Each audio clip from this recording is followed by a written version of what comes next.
You look very Steve Jobs today. You look like Steve I know. Jobs. It's my new look. It's been a while since we had you here. It's been about 10 episodes. Yeah, you were like, I finished my whole thing. And I was like, wait, can I be in? No, I just finish it.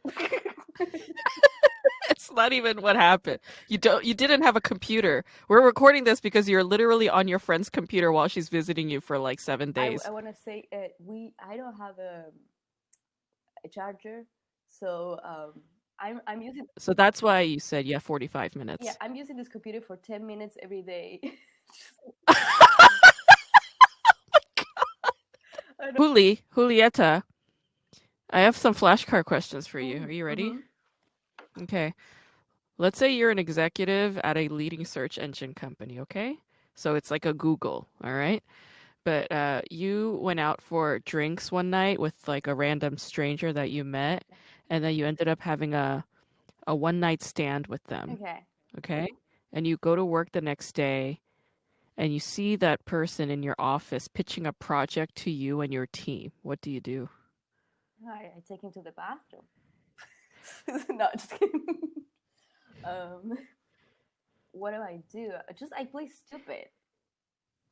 You play stupid? Yeah, you just play. Like you don't know who he Yeah, is? you just forgot, and then he will be like, "Oh my gosh, she doesn't remember. Everything's good. So your answer is to just pretend like it never happened. It happened." Okay, and pretend like you still don't know each other. Yeah, because I'm a CEO, right? I should be like, No, no, you're not a CEO. You're an executive. I mean, you're still powerful. Your rank is very high, but you're not a "Oh CEO. fuck, okay." Then what? Maybe, You change your yeah, mind? maybe. Okay, well, what do you change your mind to? No, I will try not to engage. I will try to be a CEO, and then I will fuck him in the bathroom. Is that a good answer? You're not a CEO, but you're gonna try to be a CEO and fuck him in the Yeah. bathroom. Okay, so you're an ambitious woman. Uh-huh. All right, very good. All right, question number two. After getting unjustly fired, for a job you were told to do at your work, you circulate a company wide email questioning the ethics of your former mentor, former friend, former supervisor. All right. This woman then walks up to you and slaps you across the face at your new job. What do you do?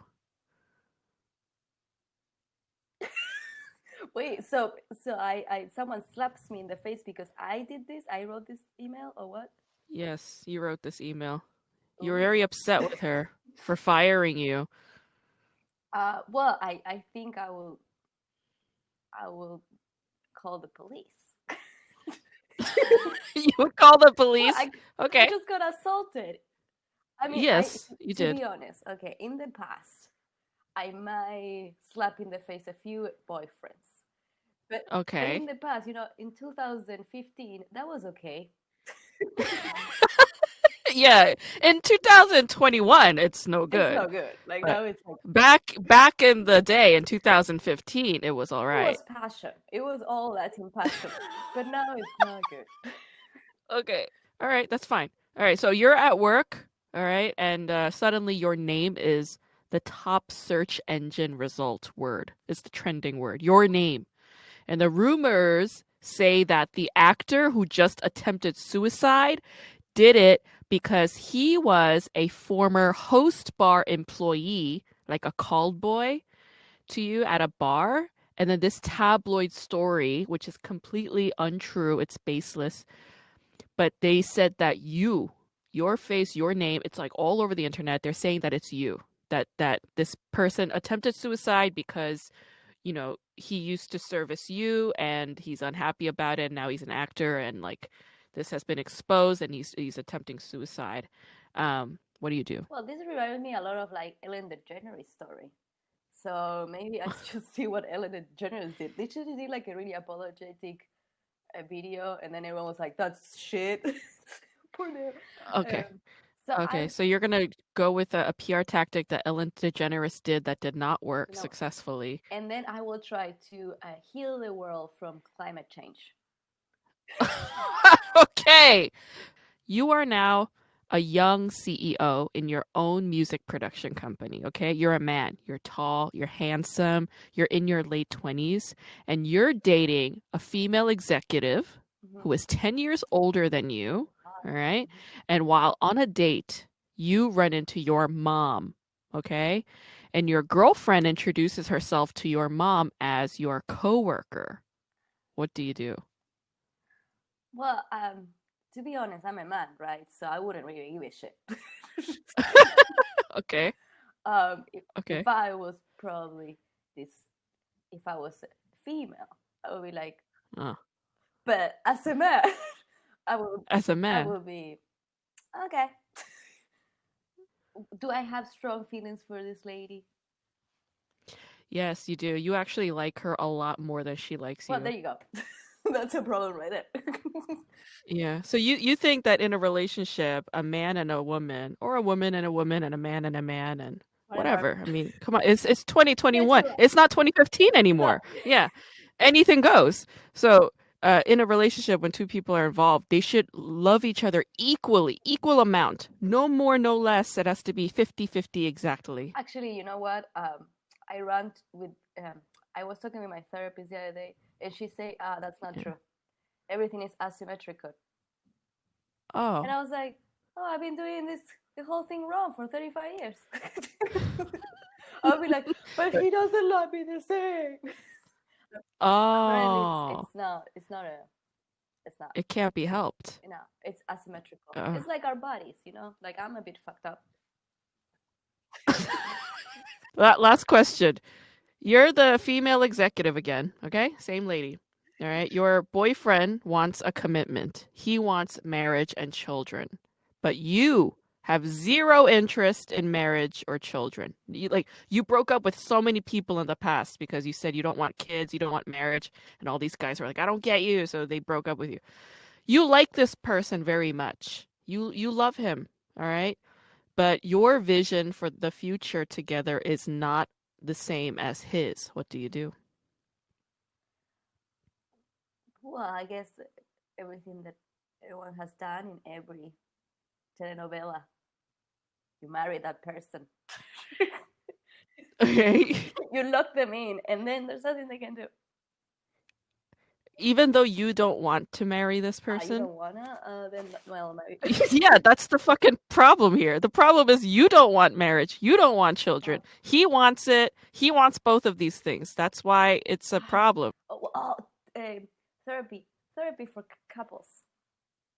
Couples There you therapy. go. Okay. All You right. know, Okay. in 2015, that was not a thing. That was not a thing. Couples therapy did not exist in No, you 2015. slap someone in Yeah. the face, and you're like, I don't want to have kids. Poop. Yes, slapping in the face would have been the answer in 2015, but But now in 2021, it's talking. Can you believe? you talk it out. Talk it out. Okay, Julieta, that's all I needed from Well, you. thank you. This was really fun. This was great. I'm so happy that you're living your Steve Jobs life, and I like your nail color. It's very pretty. Thanks. I also have it in my feet. Oh well, okay, You didn't need to see that's that. all I'm right. sorry. Welcome to K Drama School. I'm your host Grace Jung, and class is now in session.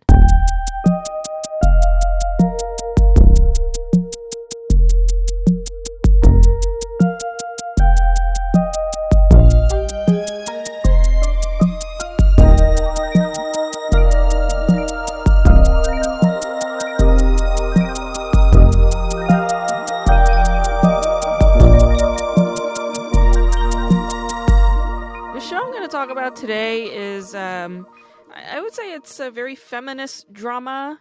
It's very lesbian. It's a very queer show. It's called Search WWW, and it came out last year. Well, 2 years ago now. It came out in 2019 summer, and it's a TVN drama written by Kwon Do-eun, who is a relatively young, new, up-and-coming writer. She worked with writer Kim Eun-suk. I guess Kim Eun-suk was her mentor. She worked with her for a long time and helped write big hits alongside of her. And Kim Eun-suk is, of course, she's responsible for like Descendants of the Sun, Goblin, Gentleman's Dignity, Mr. Sunshine.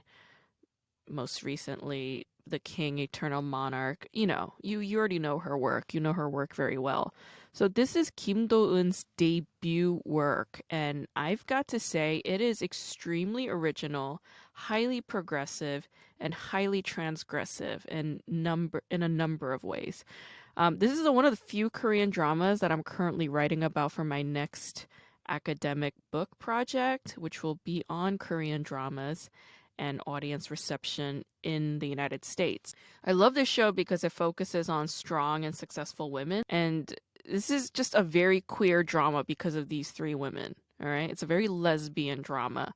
Like, it's hard to even say that queerness is a subtext or an undertone on the show because it has very strong suggestions that this is a love triangle between these three women. And even though each woman does have a male love interest, the men on the show are very peripheral to the main narrative. Like, they're barely, I mean, they're like, the men are just there for very specific reasons, and it's like they're not the primary motives of these female characters. So Pitami is the main character. She's the main protagonist. She's an executive who got fired at a leading search engine company called Unicon. And then she goes to Unicon's competitor, Paro, where she starts working with her nemesis named Scarlett. And when Scarlett was in high school, her Korean name's Chahyun. They just do this thing where, like, at their job, they all have English names. Everybody speaks to one another very formally, and it's like a work culture thing. When Chahyun, or Scarlett, was in high school, she fell in love with Song Ga-kyung at first sight, and they have this 선배 후배 relationship, which Petami also used to have with Ga-kyung when they worked together at Unicon. Like, Song Ga-kyung was Pitami's mentor, supervisor, friend, and all of that, but it all went to shit after Ga-kyung got married to some toxic family. There's a scene when Ga-kyung almost gets hit by a motorcycle when she steps outside to have a smoke, and then Scarlett grabs Ga-kyung, and then there's this slow motion effect. The lights start to brighten up, and then you hear this music, and there's this intense eye contact between Ga-kyung and Scarlett throughout this moment. It's just very suggestive of romance and tension and all these things. It's very erotic. And then when Ga-kyung and Tami are at a negotiation table to discuss business terms, they use Scarlett there as the primary candidate that one of the two parties needs to hand over to the other, right? There's tension over Scarlett between these two executives, and it's portrayed like a business transaction, but really it's a fight. It's a love fight over Scarlett. There's this very fierce yet toxic yet astounding matriarchal presence on this show. So it's Ga-kyung's mother-in-law, who is also the chairwoman of KU, which is a huge corporate conglomerate that owns Unicon, and Ga-kyung is the mother-in-law's pawn or puppet in many of the scenarios throughout the show. And when Ga-kyung threatens to divorce her husband, the chairwoman's son, the chairwoman says that she has no right to threaten divorce because she's the one who made this marriage happen. So divorces are also going to be her decision. And then Ga-kyung's husband calls his mother a stalker of her own daughter-in-law. And this is very true. In fact, the chairwoman says outright that Ga-kyung is hers. It belongs to her, not to her son. So this possessiveness here is extremely queering. Like, her hairstyle, like the fact that she tattoos men for fun. It's like she's like got extreme intense queer butch energy. It's amazing. Ga-kyung is a wealthy woman, but she's been prostituted off by her chaebol family for business purposes because her father's business went to shit and they needed KU's support. So Ga-kyung was handed over to KU as the myeoneri, as the daughter-in-law, who is a great and savvy employee. And that pretty much ruins Ga-kyung's life, her integrity, all of that. So this is a very different take on the whole poor girl forced to labor for her family kind of narrative that you've seen in other Korean dramas. It's typically a poor girl who's sort of prostituted off for labor, but in this case, it's like, oh, it doesn't matter what class you're in, women will be treated for business purposes, for money purposes, for purposes that go beyond her own desire and intent. So the lack of agency that Kagyung has is quite interesting, despite the fact that she's this executive at a company and she's very, very wealthy. The obsessions that take hold on this show always go from woman to woman, not so much woman to man. Sometimes there's some male to female obsession, but it's mostly like women wanting other women's attention. And men are just distractions, or they are only there for comfort and support at the women's beck and call. Like the men in this show are pretty much proven as non-essentials. Yeah. And I found this quite refreshing. You don't see a lot of wrist grabbing and yanking and force kissing on this show. If and when there are wrist grabbing and yanking, it's usually between the women. The sexual aggressors on the show are also mostly the women. Sometimes the wrist grabbing and yanking happens when like Scarlett grabs and yanks her her Sunbae when she grabs Kagyung and drags her somewhere, or Scarlett will grab Tommy by the wrist and drag her somewhere. So Scarlett has this very strong butch lesbian energy, but you don't really see men grabbing women's wrists and dragging them off somewhere, which is like a common trope in Korean dramas. And I really appreciated that sort of gender reversal. The CEO of Unicon also has an intensely butch queer energy in the way that she dresses and carries herself. Like her jewelry is ridiculous, her hair color, her makeup, all of that. She wears these like awesome suits, like power suits. It's just amazing. There's one scene when Pitami is at the office and her love interest Park Mo-gun shows up. And when he does, his hair is different, like it's slicked back. His shirt is slightly unbuttoned, and Tommy scolds him for wearing such revealing clothes and tells him not to show off his forehead like that because it will attract other women. And when Park Mo-gun gets sick, Pitami holds him in her arm like an arm pillow, which is typically like, again, there's this gender role reversal. It's usually the other way around. Usually like the girl will be like sitting outside in the rain for a while. She'll catch a cold and get sick, and then the man will run over to her. But this was completely the other way around. It's like the men are oftentimes in vulnerable positions, fiscally, physically, socially, whatever the conditions are. And it's like the women who are very strong, very centered, and they come in and they try to mitigate the men's insecurities somehow. When Petami addresses Park Mo-gun, she speaks to him informally, while Mo-gun addresses her formally. And this is due to their 10-year age gap, which is also like quite transgressive and, progressive, whatever. But it's usually like the women who address the men formally while the men address the women informally in a lot of these romance situations in Korean dramas. And I really liked this reversal as well. Like suddenly, oh, she's the one that deserves respect. She's the one that's in power. Let's switch it up. I found it extremely refreshing. Also, all of the women on this show are really terrible at housework, which I also appreciated. Like Pitami doesn't cook, she doesn't clean. Park Mo-gun is good at both. Song Ga-kyung is a horrible cook, but her husband knows how to cook. Search WWW also shows how women don't necessarily have to be good at domestic work. They can be very successful in the business world. They are smart, savvy people. They know how to negotiate.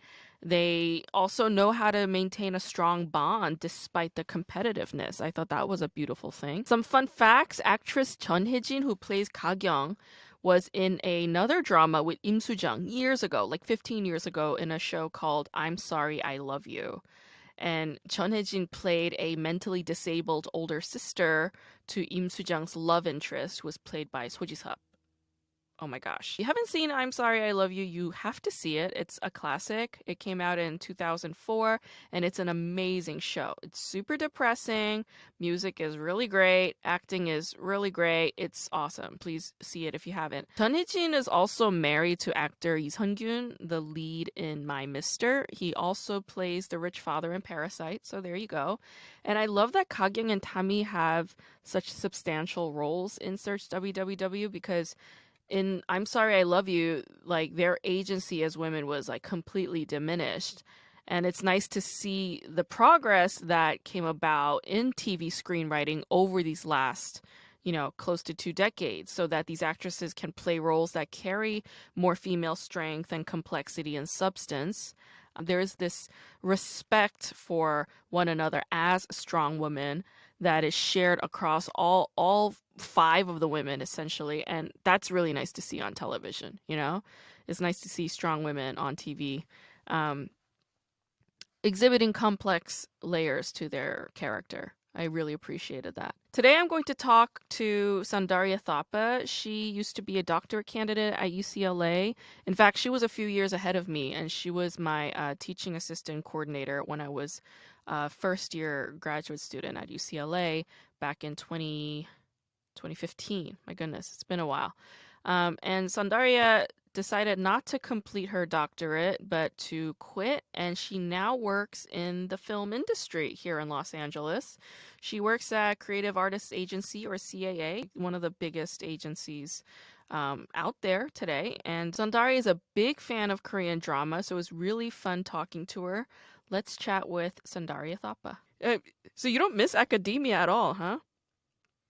Nah, it was yeah, it was yeah. It was a difficult choice to leave, but I don't miss it. Yeah, Yeah. What were you writing about again? I was working on Nepali film history, Right. and kind of like the intersections of that and other visual media with the state. What period?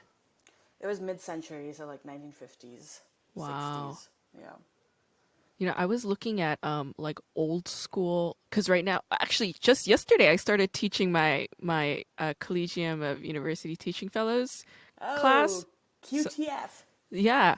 the like CUTF. Yeah, yeah. yeah, so that's basically a fellowship where in your last year of the PhD, you get to teach your own undergraduate seminar, right? And actually, I learned about that from you because I remember we were at the bus, like UCLA Bruin bus stop, and I just bumped into you like outside of the gym area, and then you were talking about CUTF, and I was like, "What is that?" And he told me, and I was like, "Oh my God, I want that." Yeah, it's a fun experience. It is so great. Like, Yeah. I was a little bit nervous, but I was just like, "Oh, this is great! Like, I'm teaching something I want to teach. All the students in here care about this topic." Yeah. I was looking through archives to basically give students like a taste of what Korean TV history is like what it's about. So when was the first television brought to Korea? What's the first television network station? What was the first Korean drama ever? Things like that. And just like looking at old school archives and like yeah, it was like so interesting to me. I don't know how interesting it was to them, but I was just like whoa. Yeah. What was it? What was the first TV show that came?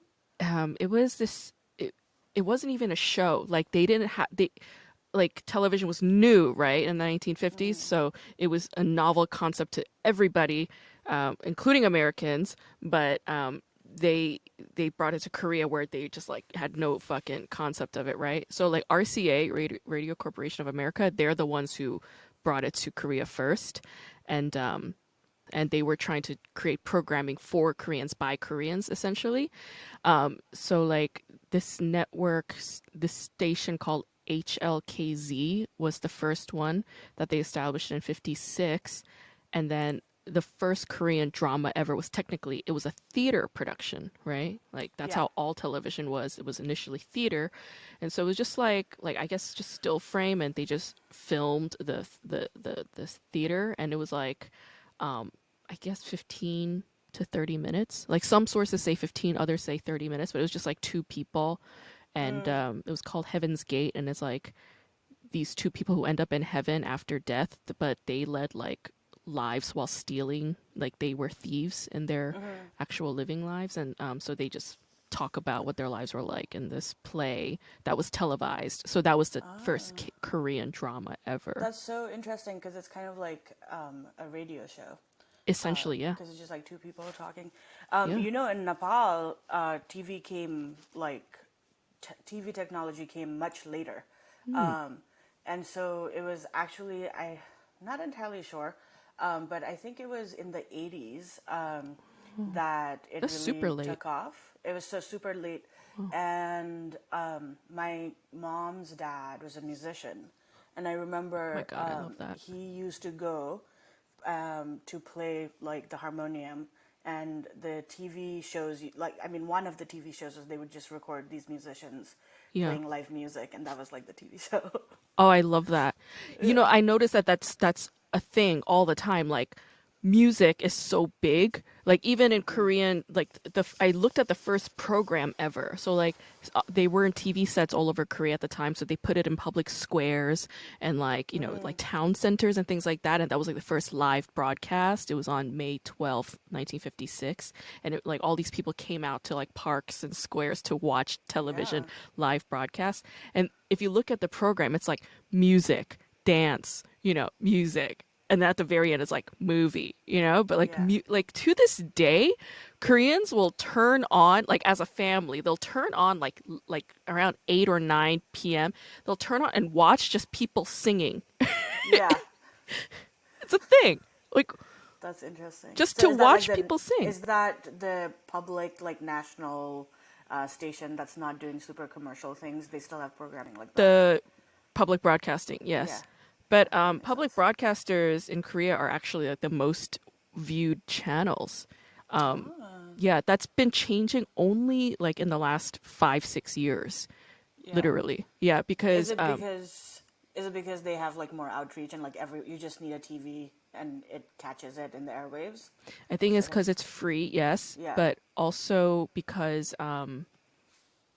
they just have the most I don't know, influence, and they have like news, they have dramas, they have variety shows, they have pretty decent programming, Yeah. and it like KBS, the Korean Broadcasting System, that's the one that's the public broadcaster, but there's actually another public broadcaster. This was actually, it started out as a commercial broadcaster, a private one, and then the military dictatorship in the 60s and 70s, like they basically like held guns to like the network executives, were like, you need to hand it over, like this is ours now, you know, because the military dictator, they just knew, like he knew that TV is like the best form of propaganda and outreach to control the Yeah. people, so to speak. Yeah. Yeah. Absolutely. But they as a result, they were able to build pretty decent programming. But nowadays, like in the last literally like 5 years, in the last five, not even, it's not even 10 years. It's not that long. It's like 5, 6, 7 years. Cable network broadcast. I mean, cable network programming has really like become very refined, very popular, and a lot of these like Netflix shows that that people are watching, they originate from cable uh, distribution. Yeah, so like TV and JTBC. But yeah, Interesting.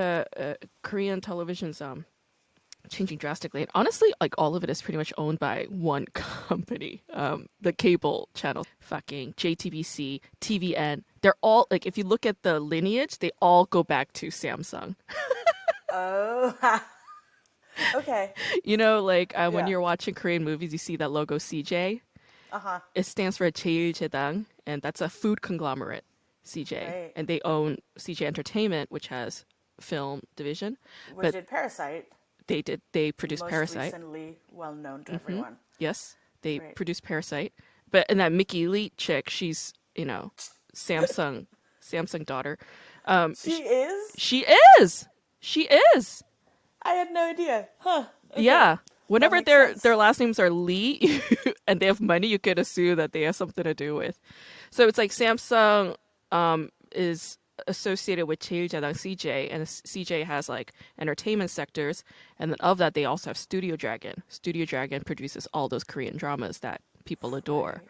and TVN and JTBC are also tied to CJ, and they're always like, oh, we're not a monopoly, you know, like we're all separate. I'm like, but all of your family members are like the heads of these, institutions. So what the fuck you talking Yeah. about? You're not a conglomerate. You're one big family, you know? Wow, that's so crazy. Well, Yeah. good for them. Right? They have like a steady supply of amazing, good-looking talent that will work in everything for them. Like, Everything. And that's yeah. actually one of the biggest reasons why you see so much eating on television. Okay, I was actually going to ask you about this. Yes. That one of the reasons why I think I gravitated towards K-dramas so much Yeah. was because of how much they eat in it. And it's actually Yeah. like really gratifying to watch. I Yeah. mean, now there's like, my Instagram is like, you know, just bombarded by all these terrible videos of people eating stuff and terrible sounds. But before that, I did really enjoy it a lot. Yeah. That's why they're eating so much, because it's product placement. Yeah. It's easy product placement. Even in Parasite, how much fucking food do they eat? You know? Yeah. Well, I mean, let's like to be fair, the japaguri that they're eating, that ramen thing, is actually lotte. Like japageri and noguri are lotte associated, I believe. It's not CJ products, but nonetheless, it's still a food conglomerate, whatever.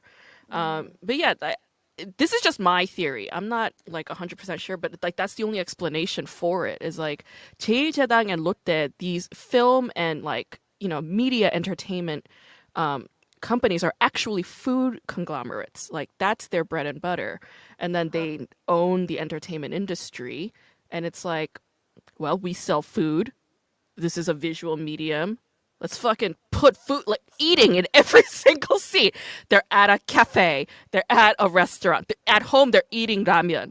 At home, they're eating instant foods, like Yeah. all the time, snacks all the time, booze all the time, and it's like, that's 100% product placement at all times. Yeah, or even like in like variety shows, we've talked about this a little bit before, where they like play all these games and the Yeah. prize is like this Korean Always beef food. set. Yeah. And it's like, It's what? always food. Yeah. 100%. Yeah. I mean, some of the obsession with Koreans and food goes back to like the fact that Koreans were starving all the time, like not that long ago, like the aftermath of the Korean War was just like, it was like Korea was mostly refugees and mostly homeless people, mostly people starving, and except for Samsung family people, but like they, because there was so much starvation, like the insa, like the greeting that you do to people is always, "Have you eaten?" That's the first thing they ask you when they see you. It's like, "Oh, hey, have you eaten yet?" And it's like, "No, I haven't." And then it's like, "Oh my God, why haven't you eaten? We need to feed you right now."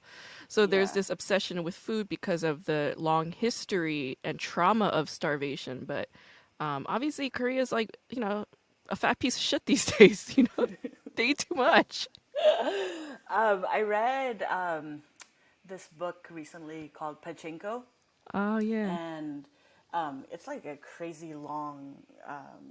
It takes place over a very long time, but it starts from like, when Korea was a Japanese colony, and like a lot of these women, the only way they could earn a living was by like peddling food. Like, so I think food has been an integral part of that type of like survival also, for people who don't have access to much. They're Yeah. like selling. The family migrates from Korea to Japan, and then I think they sell. I don't know if they sell kimchi. I don't know. I want to say kimchi, but maybe they sell something else. But they sell food. This family, like these women, yeah. Do they forage the food or do they grow it themselves? No, this was in a city, so I don't think they were Oh, like. It was, okay. but it was like more like street snack type things. Yeah, like even if you look at modern Korean literature, like written during the colonial occupation, there's a lot of that. Like, there's this one short story. Actually, like the title of that book I translated like a few years ago. I translated solely for money. Like I just needed, because as we know, UCLA, they don't give us any funding for the summer months, right? We're Right. left on our own. So I was translating this collection.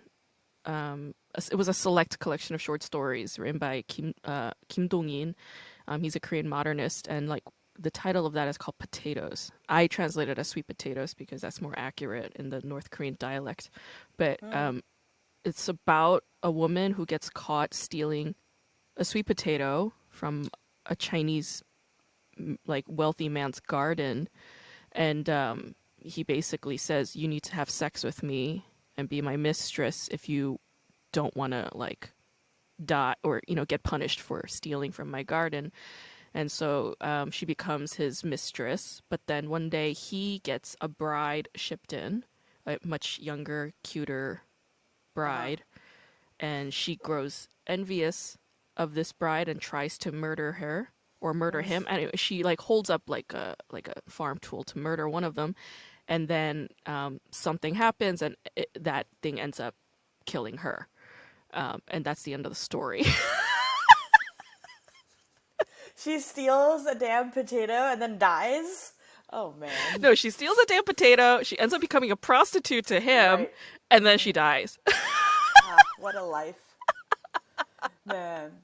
And People who were yeah. born, like, like, even like 75 years ago, like, they had a rough time, man.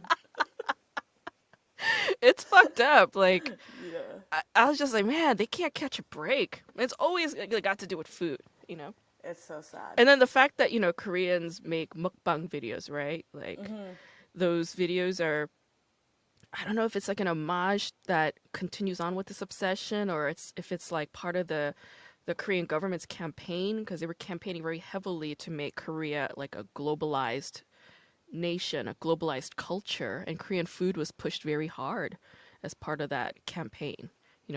Branding Korea as a globally globally appreciated country. Like bibimbap. Like, who the fuck doesn't know what bibimbap is anymore? Like, and whenever I go to like a Korean restaurant and like white people, let's order bibimbap. I'm like, why? Why would we order the most basic fucking dish? Like, I make bibimbap every day. It's just you With, just like, throw in all the leftovers. leftovers. Yeah, it's like that's something we eat when we're broke as shit. Like, when I'm broke as fuck, I make bibimbap. That's like a pauper's dish. All right. When I'm at a Korean restaurant, I want to get some, like, some meat or fish or something nice, Yeah. Why talent agency? If you don't mind me asking, like, why did you Oh, choose, like, this career? Because it's a big decision. yeah. I think that I've always been very attracted to the like visual entertainment world. So I did my undergraduate work in film studies. I did my master's in film studies, and as you know, I was like at UCLA pursuing my PhD also. But I didn't grow up here, and I grew up in Nepal, and then I came here, and so my experience for a very long time with this country was in a very academic setting only. And I did my undergrad work in the East Coast where I thought that I could either make films or like study films, Where in the East Coast? I went to Smith College. Oh, nice. And the like most of the academic work was like theory focused and not really like looking at industry, and so like working in the industry was like not even something that I like ever thought about, and yeah, I took like a few like video production classes. I like didn't really like that very much, but I just love film so much, and I just like wanted to be in it. And so I think that's why I thought I was gonna just like pursue it in the ways that made sense to me. And then when I got to LA, at UCLA, of course, there's like the producers program, and like slowly learning about like being in LA, you come across people in the industry in many different ways. And so the more I learned about it, it was like, oh, we absolutely also can be pursuing this. Like, just because I didn't grow up in a neighborhood where my neighbor was like so-and-so at a big studio or like, doesn't mean that I have to not be a part of that world. Mm-hmm. I just like learned about that a little bit late, but it was very exciting, and I think that I was like more and more not really feeling academia very much, so it kind of coincided at the same time, me learning about this world. And yeah, I think like diversity and inclusion, of course, is a huge problem, has been for a while. And if people like us can, like, instead of, only being engaged with like this stuff in a critical manner after it's made, if we can get in there before it's made, why not, right? Mm-hmm. Because good stories, good talent needs championing, Mm-hmm. on both ends of that. Yeah. So yeah, I thought Okay. I thought I'd give it a shot. I like working with people, you know. Yes. You're very charming. Thank you, You know, Chris. you're like fun to talk to, and you're like a fun hang. You know. Yeah. Um. Yeah. That's a good quality to have, especially working in like like as an agent. I think. Yeah. Yeah. Like I met my friend's agent. I think he's also. I forget. He might be CAA. I don't know. I can't remember. But he's a big one. He's like, and he was just so Yeah. hot. Like with his fucking agent. I was like, oh my gosh. He was Yeah. like he came to like one of his shows and I was there and he was just like shaking my hand. He's like, oh hi, like oh nice set. And I was just like, oh my god, you're so hot. Like so attractive. He like could be working as an actor basically. And Yeah. like comedians are so fucking ugly, like most of us don't try, like comics are like the ugliest in the industry. Like we're like very base, we're worms, we're Stop. all of us are earthworms. Like yeah, we don't bathe, we eat shit. A lot of us have like drinking and drugging problems and family problems and Girlfriend trauma. problems, right? Yeah. Oh my god, yeah, so much of that. Many, many years ago, I was in San Francisco and I got like this gig to be a PA, like on a small shoot that was happening at the Game Developers Association's like conference. Wow. And it was the who's who was there. I remember like the guy who like did Age of Empires was there, and Wow. anyway, it was like it was this big conference, and you could just like tell the executives Hmm. and the game like coders, developers, people like so. It's just you know, it Just was interesting. even Just the way based they on dressed. outfit, exactly. Yeah. Yeah. Okay. Yeah, I like this notion of like being in the production or part of the industry in order to make the change. Like I have a friend who she doesn't work in entertainment. She works in actually what's his face? Michael J. Fox, the Parkinson's disease organization that he has. So she works in that organization, which is a big one, and part of their thing is like funding research or fundraising in order to fund research and all of this. So she's like this liaison between the scientists and then the people who are like working in marketing and campaigns and all of this. And she also participates in grant writing. Like her job is so specific. And she also is like affiliated with their EDI like initiatives. So like, when it comes to conversations around equity, inclusion, and diversity, like she's part of that.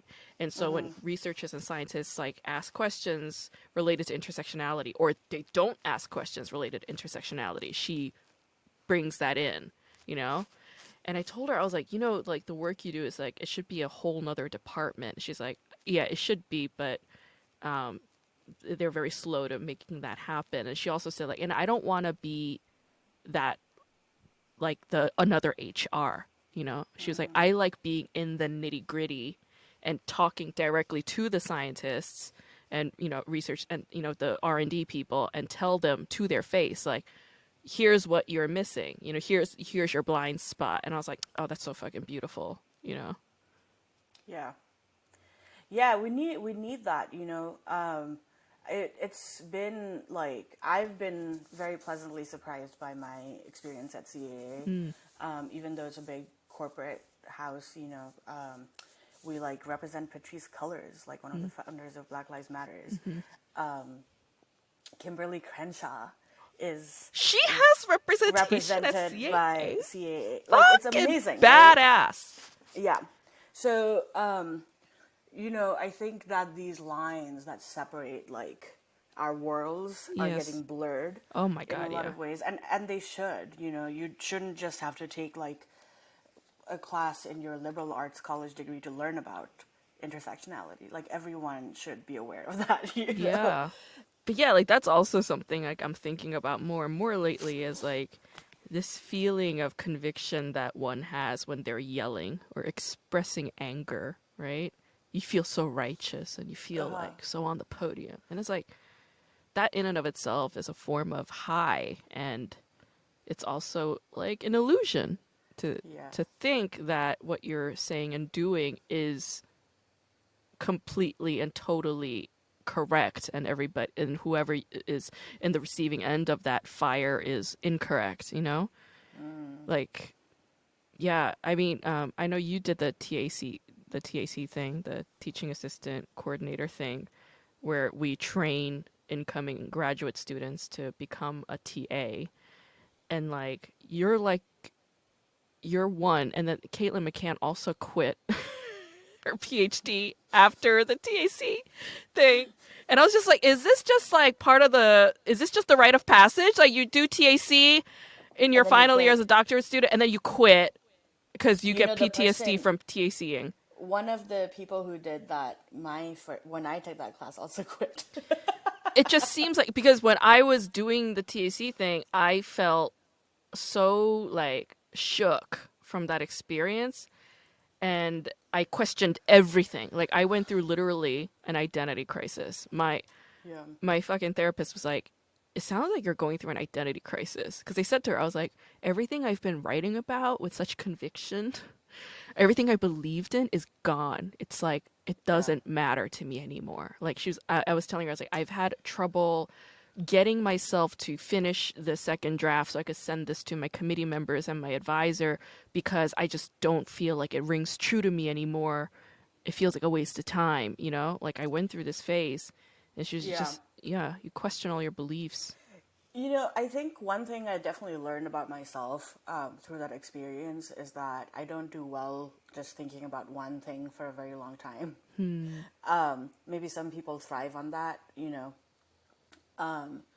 but just like working on one thing for so long, like you're bound to get disillusioned by it after a while.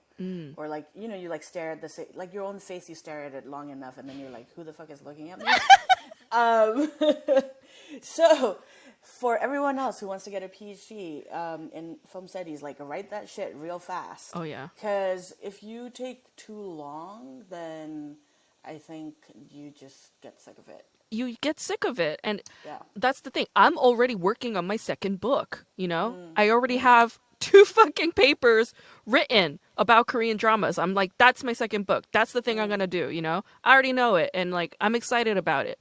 Like, with my dissertation, like, it's like, it doesn't feel like my stakes, so-called stakes, right? Like, that's like the first thing that they challenge you with when you're working on your prospectus. Or even during my master's year, like, one of the professors, they were like, why should anybody care to read this paper? How is it impacting, how is it an issue to more than just you? And so that's like, oh shit, I gotta raise the stakes. I'm like, okay, well, like, misogyny, and like, people are killing themselves, suicide and misogyny. Yeah, like, those are my critical angles. Those are my stakes: suicide and misogyny. Oh my God. And it's like, is that fucking true? Like, is like analyzing a TV show gonna change suicide rates and end misogyny? It's not the fucking case, right? But like, that conviction, I guess, has died out. And so, yeah, like, with this next project, my knives are not as sharp, so to speak.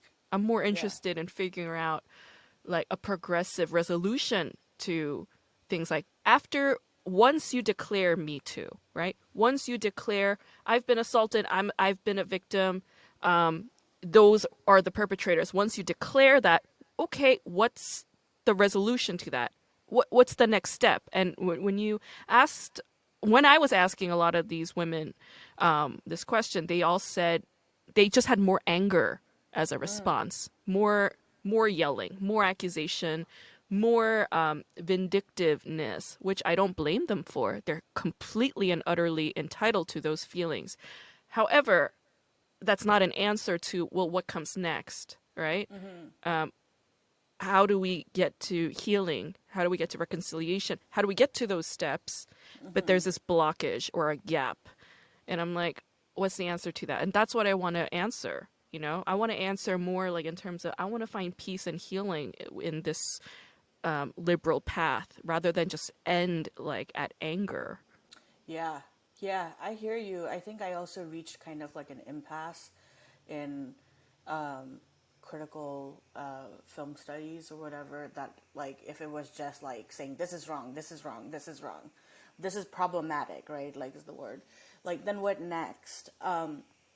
And I think that like something that organically happened to me was more and more like I found myself interested in like not what was on the screen, but what was happening outside of it, right? Like so like industry studies like became more interesting, like the policies or like you know whatever politics was like taking place that led to XYZ. Right. So anyway, yeah, we need to get past like just this is wrong, or yeah, like Sundance is coming up. I'm gonna watch a bunch of movies without having to go to Park City. It's gonna be great. Oh yeah, yeah. Yeah, they do this. It's this month, isn't it? Sundance? Wow. I remember like every year because when I worked in distribution, like yeah, Sundance was the big thing that everybody looked forward to. You know, Yeah, it's a big market. It's interesting. it's yeah one of the biggest, like Sundance and like Berlin and yeah, Sundance and Berlin is the one I'm thinking about. Oh, and Cannes, of course. Cannes is a huge one. Yeah. Yeah. But fuck, yeah. I want to see a good movie. Like I haven't seen I don't think I sat down and watched a good movie in a really long time. Have you been watching some good films like while you're Let's in see. lockdown? Yeah, you know, I finally caved and took that movie subscriptions I've been watching Yes. because I'm not in academia anymore. I don't have, you know, access to all these films. So Yeah. I've been like getting that and I'm watching a lot of things there. And but also like just HBO and Netflix, like there's just so much out there with streaming. I So know. yeah. I know. I had to cancel some of the subscriptions. Like initially when the pandemic happened, I like signed up for everything. I was like, this is all I have. You know, so Yeah. like Hulu, HBO, all of it. I signed up for all of it and then like couple days ago I started like unsubscribing from a lot of these things because I was just like I can't do it all the time. But Yeah. Well, Disney I like let go of because I was like oh I'm not yeah, really using it, you know?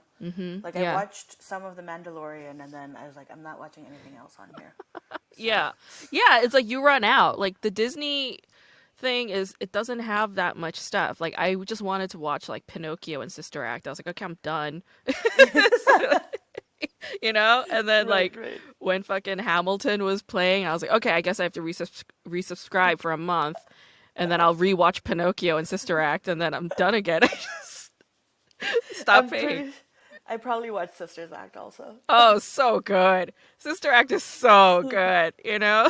Like people think that like just because we studied film, like they think we're like into like fucking Bellatar and like Godard, you know.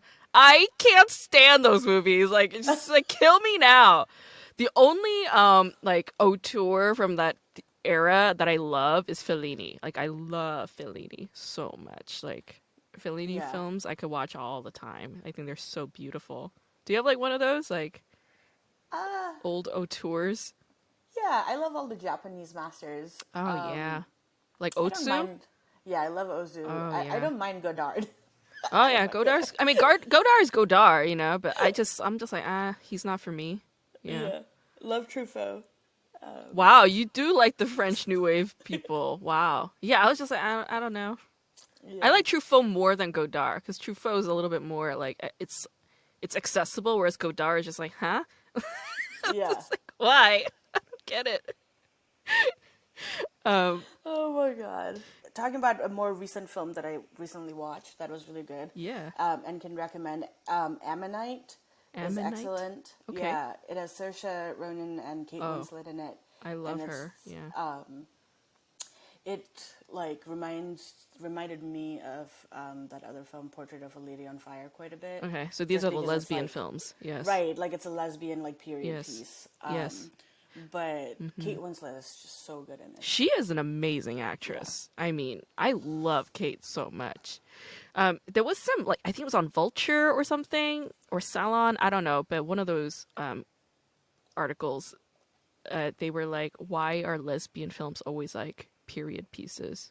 Do you have any thoughts on that? Huh. They often tend to be, right? Like they have to be set in the past, Yeah, so then where it's they're kind wearing of like thousands of petticoats and can't really access each other's vaginas anyhow. It's like, yeah, like the one with the queen, right? yes, yes. Oh, so good. And the bunnies. The Favorite. The Yes, favorite. Yeah, it such was a so good good. film. Yeah, I love that movie. Yeah, I don't know. They shouldn't always have to be in the past. Why do they do that? Yeah. Why can't 'Cause we have a it's like, contemporary dyke film? Even like the one with Kate Blanchett and what's her face? You know, that's also technically a period film, right? Set in the 50s or 60s. yeah, the Woody Allen film. Oh no, not No, Woody Allen. Todd Haynes, the Todd Todd Haynes Haynes film. film. Yeah. Yeah, What was it called? I forget, but it was a huge hit. Yeah, it was so good. Yeah, why are they like that? I think it like is kind of easy to romanticize the past a little bit, Yeah. or like like dress it up. Whether it is with like a lot of mud or like beautiful costumes, like there's like in the past you can like Yeah. make it more like, I don't know, it's more painterly Yes, it is than beautiful. Yeah. the present. But what was a lesbian film that was set in the present? Yeah, like a contemporary lesbian movie. Well, there was that holiday one that came out recently. Did you see that? No. With Kristen Stewart. It just came out. Oh. The Holiday? Is that what it's called? No, The it's Holiday. not that's the Kate Winslet picture with Oh Jude god. Law and Let's see. Cameron Diaz and Jack Black.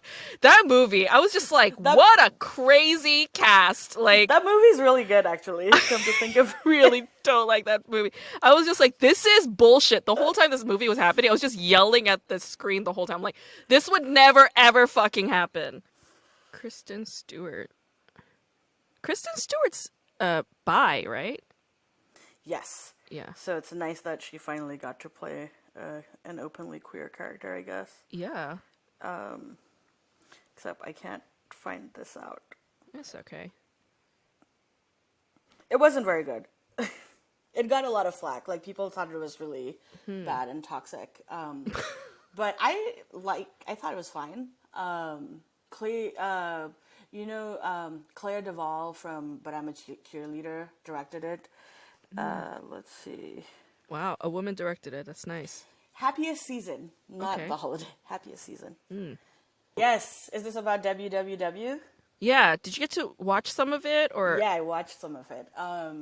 These episodes are so long. they like, are? This is not a fast-paced drama by any means. Yeah, it was all over an hour long. It was very interesting. Yeah. Because I think over here it's like search engines, like just like Google, right? Yes. So that was interesting that it was about two different. Like, the Well, I mean, Google competition did have a competitor, Yahoo, once upon a time. once yeah. upon a time. But yeah, who fucking talks about Yahoo? When somebody has a Yahoo mailing account, I laugh at them. Yeah. Do they still have that? Bing. Remember Bing.com? Ask Jeeves. Yeah. Yeah. All these sites. It's like, what's the point of you anymore? But they're hanging on. But like what I love about this show is like how fucking queer it is. It is the most lesbian show ever. and like this is basically a love triangle between three women essentially. Like all the men in this show are like very much like on the peripheral, except for the protagonist's man. Like, you know, it's like an ongoing thing. It's like she doesn't want to get married, she doesn't want to have babies. He's an adoptee, so he has this thing, and he wants to have like a wife and babies to make up for his loss. And that, Wait, and she, is that what happens to Park Morgan? yeah, like sorry, Oh my god, like I would not have guessed that. he's an adoptee. He was raised by white people in Australia, and then he returned to Korea. He returned to Korea because it felt more like home to him. Oh, okay. I've only seen like 3 or 4 episodes, so I But haven't 3 or 4 gotten there yet. episodes, that's still good. Because like in Yeah. episode 3, do you remember the scene when that bitch boss mentor lady and her like high school like Yeah. girlfriend chick, they're outside in a Scarlet. motor, huh? Scarlet. Scarlet. Yes, Scarlet. Yeah. She goes outside to have a smoke, and then a motorcycle comes by, and the Scarlet like, do you remember that Yeah. scene when they're looking at each other? Yeah. Yeah. I was just like, kiss, hurry up and make out. Yeah. You know, it was like so suggestive. There's a lot of and then there's like a flashback where Scarlett is telling Bethany about her Yes. relationship Yes. with the super boss. Yes. And it's like when I was playing judo, and there's that scene where she's like literally like she falls on the judo mat, and then they have like an eyeline match. Exactly. Where, like it is so overtly lesbian. Yeah. Like it's amazing. But Yeah. then they have her be in a relationship with that Matthew. Like what? Which like. What kind of terrible casting is that? Like everyone in this is so good, and then they like have this guy who's such a fool. But I think Like- that's the point. It's like the women are the ones that are like real people, like concrete, solid. They have complex stories. But the men are like ridiculous. It's like Yeah. it doesn't add up that they would ever date them or be interested in them. They're all jokes, right? Yeah, So it's yeah. like that's the veneer that we need to see past and be like, oh, like the guys are just there to kind of like just check off a box to maintain quote unquote status quo. But these chicks are all dykes, you know? Yeah, totally. So I don't know. Do they ever explain what the deal is with that marriage of convenience? Like, why are they like? Why does the husband still like the main boss so much? There is deep respect for each other in a But weird he's level. not gay. I just thought they were He's- both queer. Okay, well, yeah, no, he's not gay. Okay. He genuinely has, I think it mostly stems out of like sympathy for her because his mom, right, the big boss's mother-in-law is a fucking monster. I Right. love the matriarchal intensity of this show too. Like she's the head honcho behind like, you know, everything, but she's also like the biggest villain. You know, I'm like, yes, bitch, you with your amazing hair. You know, she has the white hair with like the black underneath. I was like, I love your hair.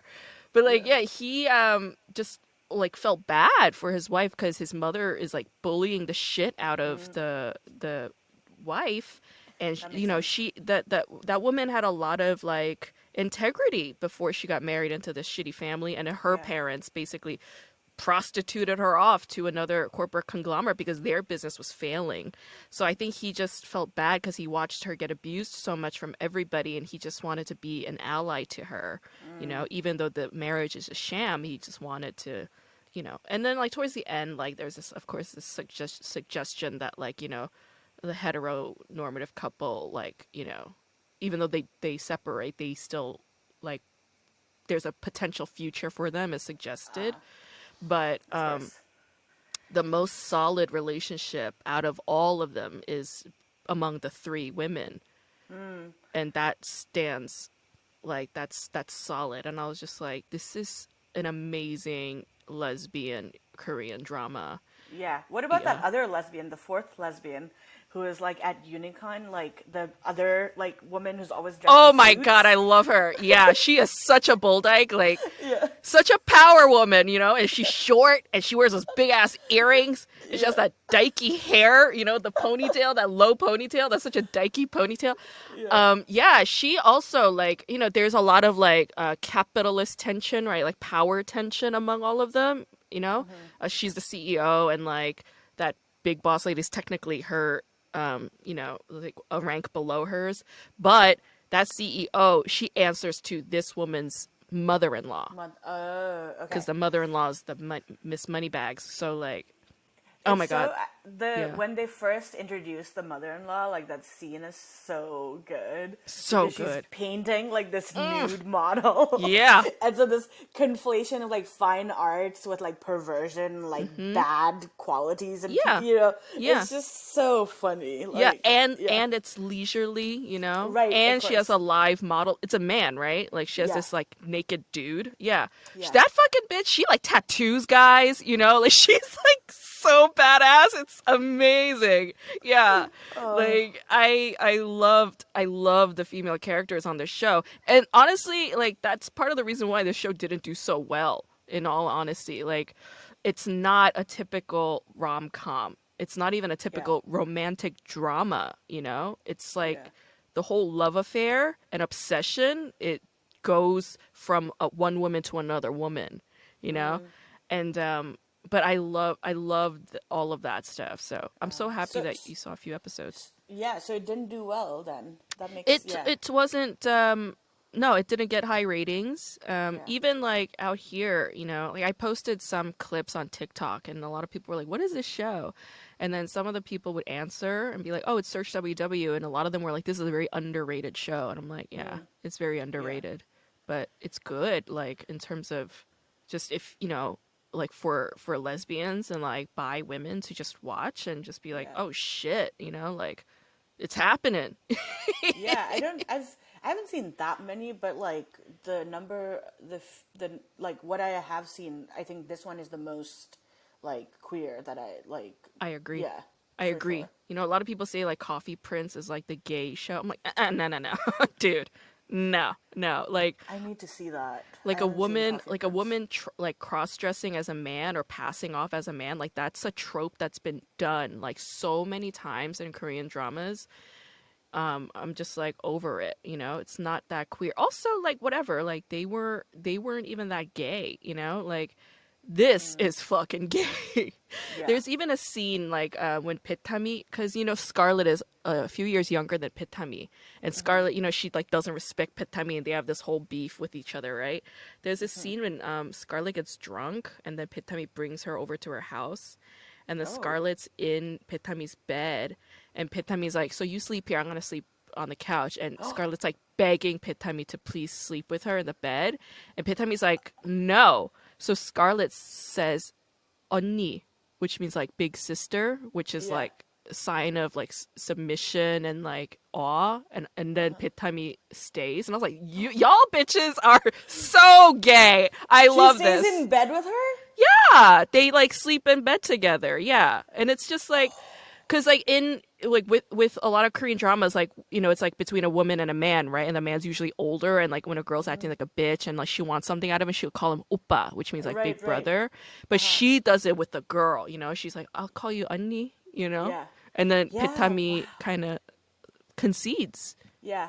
When in the last episode I just watched, the Betami like has figured out the IT hacker lady has Yes. found out that it was they put her name on the search Uh like huh. ranking, and they found the guy who did it. Yeah. And so Scarlett like turns like has that lighter and like turns the Yeah. The sprinkler. the sprinklers on, and then she like pulls out an umbrella and then goes and stands with the umbrella like shielding Betami, which is just like so many instances in this show where Yes. they're like very clearly giving Yeah. us all the signs that this is actually a queer romance that's happening, Yeah. but they can't just like come out and say it, right? Like, so if Yeah. you want to read it, here it is.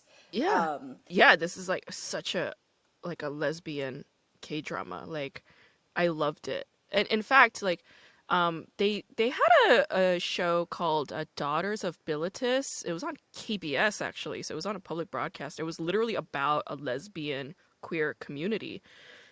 And it was like a Really? mini series. It wasn't very long, but yeah, it was like from years ago they aired it and I never got to see it. I can't find it anywhere. I want to see it so that I could write about it and just add it to my research, but it's like hard to find. But my friend Sam, he's gay. He saw it and he was like, yeah, that's like the only like gay thing I've seen in terms Yeah. of Korean drama wise. But this one, it's like it's extremely, subversive, extremely transgressive, while kind of, quote unquote, these girls like men, but Right. it's And like, even, yeah, but even in the heterosexual things in it, the heterosexual pairings, it's actually not that heteronormative. Because like we have that one marriage that is not a traditional marriage, exactly. right? So that's an interesting kind of pairing. And then the woman has like affairs with these like younger Yep. actors. Yep. And Bethany's relationship also, she's like, they make it very clear that she's like much older. 10 years older. Yeah. Right. Yeah, it's definitely not your traditional No. romantic pairings in No, it. like Yeah. nobody's expecting rings exchanged at the end of the show, like that's like the big thing. Like the guy says I love you, she says I love you too, and then he gives her a ring and it's like ta-da, like happily ever after, and they usually end there. Or they'll even make the chick walk down the aisle and it's like now we'll end. Or they'll even have a kid punch down and they're like now it's the end. But it's Yeah. like this, none of those are even potentials in the future, It's just Yeah. like the men are not at all the primary candidates of these women's affections. Yeah. Yeah. It's an interesting show. Mm. The internet is also just like such a terrible, filthy place, right? So it's like a good Yeah. backdrop to have. It is. It is. And like some of the You know. themes that they explore, they are also acts of transgression via the narrative, like making Pitami like, that she's like the scandalized one, it's like the internet is not that democratic, there's all, government has their hands in it, corporate conglomerates have their hands in it, it's like revealing to the viewers, it's like the internet is a shitty place, also you're a part of that shittiness, Right. Yeah. um yeah, yeah, It's interesting. yeah. The guy who plays Park Morgan, is that the same guy from the IU show, My Mister? Yes. That's what I thought. Okay. I was like, Yes. why does he look so familiar Yes. and why am I like so creeped out by him? Yes. Okay, that's why. Yeah, That makes you sense. saw that show, My Mister. Yes, I did. It's Oh my god, what'd you think? so good. So good, right? I mean, I love IU, so Oh, I love her too. have But very she was biased. amazing on the show, was she not? I can't tell you how many times I cried. Oh my because she god, was I crying. was dying. I was like, oh my god, I was bawling my eyes out. Yeah. It's so good. So, And so good. yeah, the storytelling was just like so. I mean, it was so exaggerated parts of it, but parts of it were so subtle. Like it was just like such a lovely I mix. thought it was like a very realist show, Yeah. Like it felt like an FX drama, It didn't feel like one of these hyperbolized Korean dramas. I love the fact that it's not a typical romance. There was no Yeah. romance essentially, Well, And just the part where it's like she's like caring for this old woman her and she's like grandmother. killed someone and like all of Yeah. that was like kind of insane. But at Yeah. the same time, they pulled it off so well. Like I believed it. Yeah. I mean, unfortunately, You that know? kind of shit is not that out of bounds. Like loan sharking in Korea is a huge problem, and it keeps destitute people locked in a horrible cycle for Yeah. a long time. A lot of people end up killing themselves, or they themselves end up getting killed because of loan sharks. Interest rates are ridiculous, and the fact that IU's character didn't know that the government will pay for her grandmother's, caretaking Yeah. because she had nobody around her to tell her that, right? That in know. and of itself is so heartbreaking, but so real, That was really like so well done. That like handling of like, is this like actual like, oh, I'm in love with this older man, or is this like an attraction towards someone who's like willing to actually just be there and like care for you, right? Yeah. The Yeah. warmth and compassion that he showed her that she hasn't gotten from anybody I before. know. Just You know? drinking those coffees instead of a meal. Poor IU.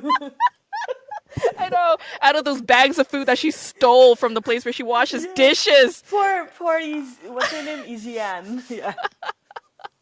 Oh, I love that show so much. I'm so happy you so saw it. good. Yeah, Oh, that's when such a she's good like show. talking to her grandmother like about how like she was happy and she's like crying, but then, Oh like my before the god, I was grandma dies. dying. I was It's so good. dying. And then I was like, "You knows how to sign? Like, she's amazing." What does she not know, really? IU impresses me so much. Like she's, she's an amazing singer, very talented, but like as an actress, she is like really, really good, Like not a lot of people can pull that shit off. Like a lot of the times when singers become actors, like I kind of question their ability, but her, it's like I don't know what her fucking deal is. Like she's just like a born talent, hugely talented. Yeah, so like good at everything she does. Um, yeah, I I'm very excited to see what else she has in store. Me too. I mean, I was watching the Hotel Del Luna thing and I couldn't finish it because I was like, this is bullshit. The writers stole a bunch of shit from like the Goblins narrative, and I Well, was it's the just like, same people. The same people wrote. I think it's the same group. No. no, Oh, it's not. different writers. Yeah. The Hotel Del Luna was written by the Hong sisters, which is a sister pairing. They write together, and they're very famous and successful. I don't know Yeah. why their fucking storyline had to steal so many parts from The Goblin, which is written by Kim Eun-suk, the woman who wrote Descendants of the Sun, and Oh, okay. So I watched Hotel Del Luna first because IU, and I also like. I didn't think it was that great, but I Yeah. like. She's just wearing amazing Gucci outfits. Her like in outfits are every amazing. scene. Yes, colors are She, amazing. yeah, she looks great. So I didn't realize that it was. I might have been put off by it more had I known, because then when I watched Goblin, I was like, oh, it's so similar. Yeah, Goblin came first. Yeah. Okay. Yeah, way, way before. Yeah. And Goblin has a lot of problems, but I watched Goblin like I think 6 times I because mean, it's so good. so good. The music's amazing, and fucking like the outfits that chicken lady wears. I loved her clothes and her bags and shoes. The chicken lady. The chicken lady. Sunny, yeah. Sunny, I loved her clothes. Yes. And just the fact that this dude has like a shit ton of money and he could just like open doors into any fucking place he wants. I was just like, I'm into it. Also, what a weird character leap, but like, why not? That he was this amazing big warrior, and now he's just like a metrosexual, like prissy, charming, pretty boy. Like what? I know. He used to defend the nation Yeah, and now kill he like people. wants to like read books and like He likes hang books, out. it likes music and paintings. Yeah, he just lives this prissy ass bitch life. But he's so good. Yeah. Oh god. The soundtrack in that and also Hotel Del Luna was so good, and also My Mister. Really great. My Mr. so soundtrack good. was phenomenal. Yeah, I still listen to that soundtrack. And also, you had this question asking about Son Ye-jin and whether or not she's queer, but you saw the news, right? Why? Oh, my heart. I mean, like they're both so attractive, So and beautiful yes, together. I'm happy for them. I guess. I mean, but was Hyunbin like, is so damn. fucking pretty. Like, she basically a dyke. It's fine. Oh, I was sad. Like the whole time they were like Son Ye-jin kept posting things with Hyunbin together, and I was just like, are y'all fucking? Because it seems like y'all are fucking, And Yeah. they are fucking. I'm like, yes. If it had to be any man, I'm glad it's him. Me too. I'm glad it's him too. I'm glad it's Yeah. not fucking Lee Byung-hun or some gross piece of shit. Yeah, I love her so much. Oh, she is Yeah. so stunning. I think she's so beautiful. Like, So one of the first K-dramas I watched was the one where she's always buying food for this younger guy. oh yeah, Something in the Rain. Something in the Rain, yeah. Love So that's that the only show. one I've seen twice, actually. Yeah, I love that show.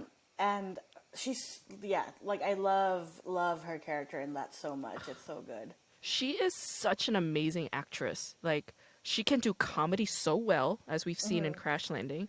And then Something in the Rain is high drama. She could do that so beautifully. Like, She cries so well, too. oh, she's such a good crier. Yes. But she also has great comedic timing. I'm like, you're like fucking Jennifer Aniston, like you can do TV, movies, drama, comedy. You could do it all. You're the full Everything. package, Yeah. And she's like dating somebody just as hot as Brad Pitt with Hyunbin Yeah. right now. Like, Well done. yeah, well done, Son Ye-jin. I am all about her. if and when, right? Let's say you find out, all right, you're this big time executive at, Yeah. the second highest, ranked search engine in South Korea, okay? And you find out that your former mentor slash boss's husband scandalized your name on the internet and made you Yeah. this infamous tabloid rumor scandal bitch, and you find out that it was your former boss's husband, and you go to him and you demand an apology, but instead he throws some money at you. How do you respond to this? How do you respond to this fucking behavior? And you see his car outside. How do you respond to this behavior? I take the money because I'm a bitch. And I would just walk out of there and I'd be like happy. But when I saw what she actually did, I literally said out like, and then when they come out and then when she like pays him, like gives the money back to him, I wanted to do like a slow cap. I was like, Betami, you are queen, just queen. Yeah, says the Yeah, same words to him, like yeah, an apology is irrelevant in a circumstance like yeah. this. Money. Don't be a prude. Yeah, Yeah, yeah, take it. yeah, Yeah. yeah. Oh, It's good. so But yeah, beautiful. it was funny about the cars in this show because everyone is driving Maseratis and it's like, wow, product placement much. It's like Like, it doesn't yeah, matter if you're a big time executive. You can't all afford fucking Maseratis. yeah, Those cars cost so fucking much. They yeah, cost as much as a house. yeah. It was just so absurd. But like Okay? all of them, right? Like All all of of them. them. All five of them. Like Scarlett, that bitch lady, Pitami's boyfriend, Yeah. the husband, they all have it. I'm like, Pitami's boyfriend he can't afford a Maserati. Come on, you know? I wanna go back and see if I can figure out if it's like the same car being recycled in every scene, or I if it's mean, like one black, one white. Korea's rich now, so Yeah. that Maserati is definitely a product placement on that program. But I remember years ago, this is like almost 20 years ago, probably more. But I was watching this Korean drama, and there's a rich woman in that show, and she's driving around a Mercedes. But then there's a scene when the Mercedes crashes and it's on fire, and you see this inconsistency that it's like a old school like Hyundai. Oh, when it's on fire. It's so apparent. I was Oh my god. like 8, and I was like, that's not a Mercedes Benz. That's not the car she's driving, you know? I mean, that's how fucking broke Korea was, and now they're just like, just crash the Maserati, it's okay. Yeah, Smash so, it like, to smash pieces. it. We have Yeah. another one in the closet, it's okay. Just take it out. I think that's why it's like people want to watch these shows also because they're like so like there's so much like success and like good stuff in it, you know. The aspirational value Yeah. of it.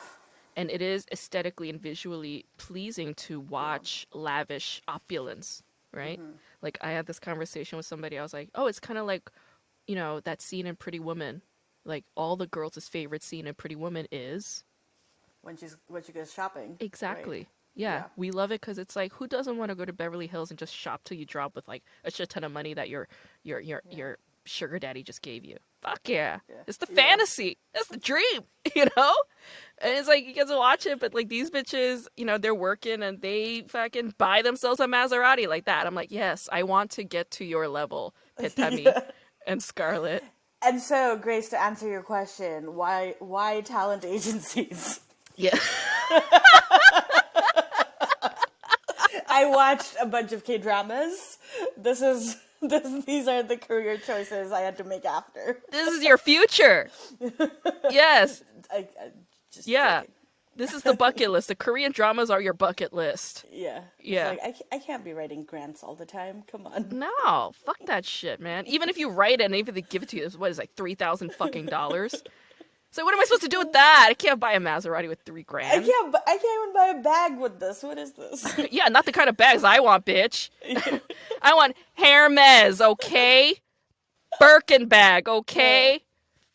But yeah. There's a lot of like reflexivity about it also in these shows, which is like they're so interesting. Like when in the one we're talking about where Betami's character like talks to the younger one her like not her assistant but her younger colleague, and is like literally like gives her bag because their client that they were talking to kind of like looks down on her because of the way she's dressed and the bag she's carrying. You know, that like it is like these things that we aspire to are not just like aspirations, they're kind of like requirements also to succeed. Like you need to act like you've succeeded so that you can succeed. Right? Yeah. The whole fake it till you make it thing. Yeah. That's what that means. Is like, you know, like not even that. Even if you just want to get good service, you know, like walk into fucking Nordstrom's and, you know, if you want proper service, like better deck out. Yeah. You know, otherwise they're not going to pay any attention to you. It's unfortunate and gross that is how our society is, but that's how it runs. And we're a part of it. We're part of that whole system. We're not outside of it. We can be critical of it, but we're not outside of it. We have to admit that. And genuinely, I love the spoils. Like, you know, like my New Year's resolution this year was like telling myself at night when Instagram targeted ads are so accurately seeing me to tell myself, Grace, you will not buy stupid shit at 2 a.m. You're delirious. You need to be in bed, bitch. You don't need a Marc Jacobs bag at this hour. Can you get the fuck out? What is it about Instagram though that they've succeeded? Because with Instagram, the ads are always really on point for me. Like like Facebook never. Never. It. But yeah. I mean, I see some of the when the Instagram ads are on point and I click on it, then Facebook also takes that and it's there. But I think it's because we're on Instagram a lot. That's why. Yeah. Yeah.